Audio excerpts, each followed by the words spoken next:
امبارح الاهلي كان بيلعب سيراميكا وفي فضيحه حرفيا، ضربه جزاء لم تحتسب مليون المية. هي ضربه جزاء، اللي يقول لك مش ضربه جزاء ده حاجه من الاتنين، يا مختل عقليا يا اما معرض. فاي حد يقول لك دي مش ضربه جزاء بدون استثناء وبلا اي استثناء، يا معرض يا مختل عقليا. المهم طبعا من امبارح انا مخنوق ومتضايق انا وجمهور الاهلي.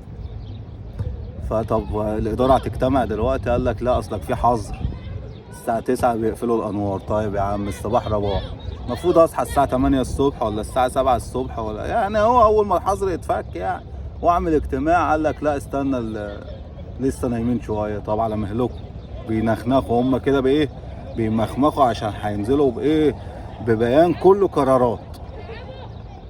وفجأة من نص ساعة نزل البيان اللي هو عبارة عن بيان زيه زي أي بيان مضحك للنادي الأهلي في آخر سنة أو آخر سنتين.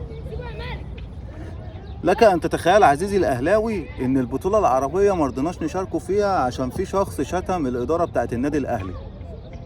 طيب واللي غلط في حق النادي الأهلي بقى كابتن محمود الخطيب، واللي ضيع حقوقنا.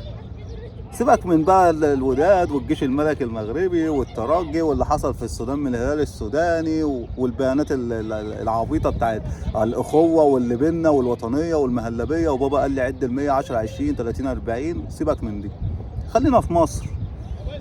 هيبتنا راحت في افريقيا بسببك يا كابتن محمود الخطيب، وتضيعها كمان في مصر. اعتبرها يا اخي واحد بيشتمك وانسحب. واحد يقول لي يا عم اسلام هنخسر، يا عم احنا خسرانين مع ملايين الملايين. ايه يا عم الحاج، ده احنا في ناس قاعده في بيوتها بتقبض من النادي الاهلي، انما نزل بيان ما فيهوش قرار واحد، قرار يوحد ربنا. ليه ليه ليه يعني ليه انا ذنبي كاهلاوي الاقي ناس ملهاش اي 30 لازمه بتضحك علينا وعلى بياناتنا عشان هم عارفين اللي كلها يلا مجرد بيان فرقع وبوم. طيب انا المفروض كنت اكسب الست مطوشه اخد الدوري باللعيبه ديت. انا ما اعرفش اكسب الخمس مطوشه ازاي، بس يا مسهل الحال مش عارف اكسبهم ازاي بالمدير الفني اللي مصمم عليه كابتن محمود الخطيب.